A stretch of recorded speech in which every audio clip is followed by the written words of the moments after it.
I lived in Tennessee for 23 years, and I would get postcards from my dad, who served here. My grandpa served here. And my dad is often a man of very few words, but he would always just say, love the people. And so whether it's just making sure that the building is up to snuff, or leading worship sometimes, or writing communication pieces, or trying to look at how are we doing with pastoral care, I just want to make sure that I'm loving the people. So, I can do that in any number of ways, and I'm happy to. How would I describe myself? At any given moment, you might find me snuggling my kids in the hammock after a long day, or coaching their soccer teams, listening to an old record from the 70s in my basement, playing cards with my best friends where everybody's just sort of singing under their breath a little bit, trying to spend time with my wife in a crazy season where she's teaching and I'm here at Whitewater all the time. I love poetry, and I love fall and October. As a kid, I was always really, really quiet. And so there's still that thread to me where I tend to pretty well just kind of be quiet when I'm able to be. I love playing music. Played music in Tennessee for 23, 24 years.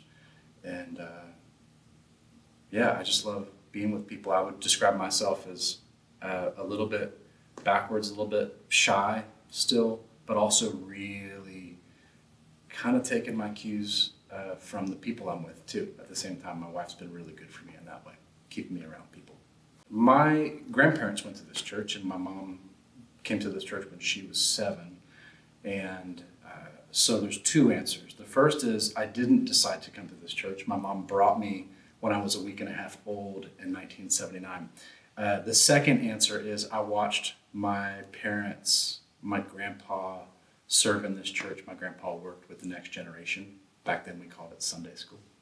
He ran all that. My dad has served any number of times on the elders and chair of the elders. My mom modeled service for me where probably 40 plus years here, she ran the women's Bible studies and made sure that women were tracking together in the faith. So just watching them serve and do whatever it takes to love their church. So was real grateful to move up here in 2020 with my family, just to kind of pick up the baton on the opportunities I had to serve for a lot of years down south in Tennessee, and also kind of another baton from my own family. Just want to love people really well and help them love Jesus. Love the people. I sound like a broken record, but that's, if you're going to be a broken record, that's the kind of thing you should be saying. So I think that our experience of the gospel is ever deepened by how we interact with people. I think that God's grace most often, or perhaps even most aptly, applies to us in community, the way that we care for each other. So again, it's my dad always writing at the bottom of the postcard while I lived 6 hours away. Love the people. I see God moving in my life right now for sure. And there are whole stretches of time and seasons where I don't. But I do right now, and I'm really grateful to be able to witness that. I know that God is tending to me, whether I see it or not. But in the seasons where you're privy to that, where you can see evidences of that, it does really help. I see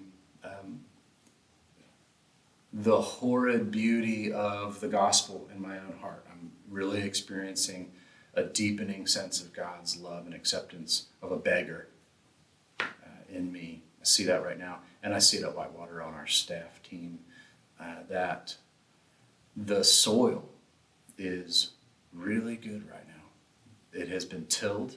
It has been difficult. Some of it's been painful.